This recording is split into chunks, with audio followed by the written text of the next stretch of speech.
This is Gene Keys, Skyserve, Texas News. 4 Texas cases currently under review by the Supreme Court likely will be impacted by the weekend death of Justice Scalia. DallasNews.com contributed to this report. Supreme Court Justice Antonin Scalia, 79, died Saturday in West Texas, leaving the fate of 4 Texas cases currently under review by the Supreme Court in limbo. First up, oral arguments on portions of Texas' 2013 anti-abortion law scheduled for March the 2nd. At stake, the Supreme Court will determine just how far states can go to restrict abortion. Cases on redistricting, immigration, and affirmative action involving Texas are also pending. Scalia, the longest-serving justice on the court, was an outspoken conservative. Now the court is split, with 4 Republicans and 4 Democrat presidential appointees. In the case of a tied ruling, the lower court's decision is upheld.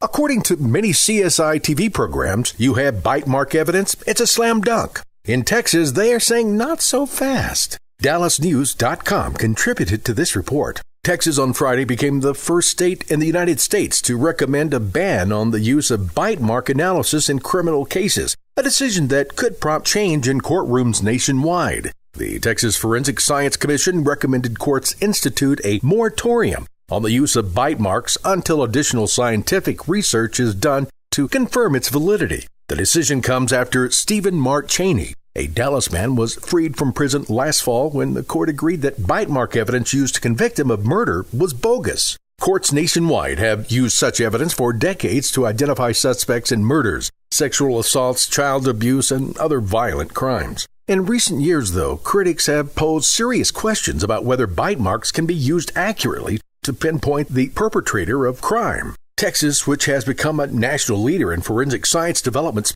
becomes the first jurisdiction to advocate abandoning it as evidence in court until scientific criteria for its use is created. It looks like 3 Houston area schools are getting a name change. The AssociatedPress.com contributed to this report. The Houston Independent School District Board of Education has voted to begin the process of renaming 3 schools named after men tied to the Confederacy. The board approved 3 resolutions last week. Albert Sidney Johnston and Sidney Lanier Middle School and Johnson Davis High School will drop their Confederate monikers. Each campus will form a school naming committee. That committee will submit their recommendations to trustees by May. Henry Grady, Richard Dowling, and Thomas Stonewall Jackson Middle Schools and Lee High School have already begun the renaming process. Visit us on YouTube, Facebook, or Twitter at Skyserve News Service. This is Gene Keys, Skyserve Texas News.